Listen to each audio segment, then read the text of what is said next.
I want to back up to something that you mentioned before, kind of regarding this concept of like the example of a Christian holding company.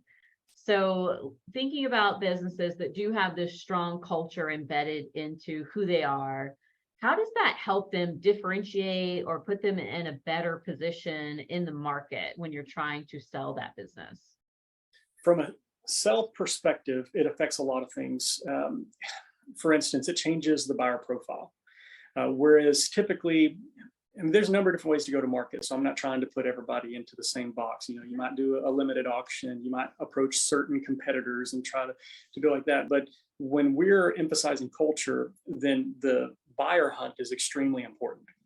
We're going to be approaching buyers that we know have demonstrated certain values.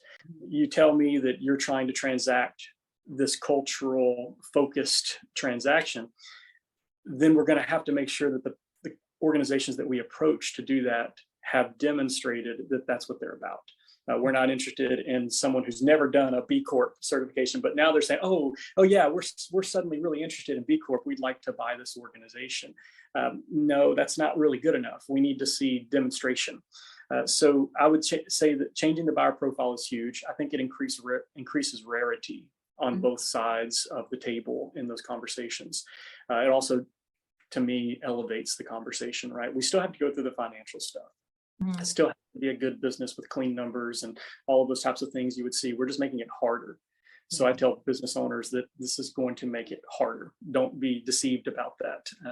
So, you know, you have that component, but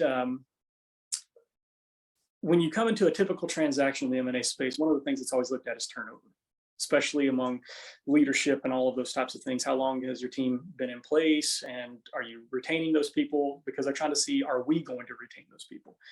But strong culture and then carrying on that legacy is going to drastically improve the odds that you're going to retain those people. So I would say that it's about looking deeper.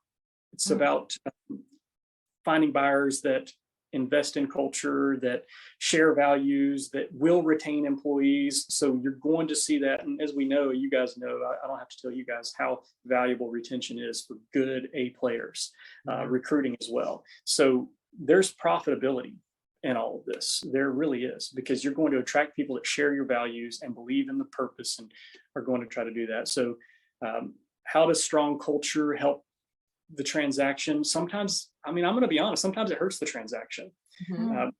Because if you've got a buyer who isn't really serious about this, but they've got money, but you've got a seller who is really serious about it, that's going to potentially break down the deal. Or you've got a buyer that's really serious about culture and the seller hasn't really invested as they said they had in building that.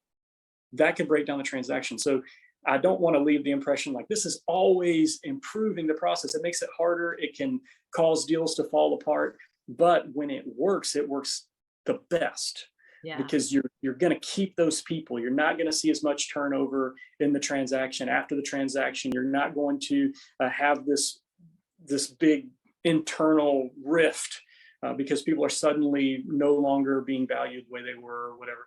So I know that's kind of a roundabout answer, not a direct answer to what you're saying, but I think that realistically it does both good and bad for transactions.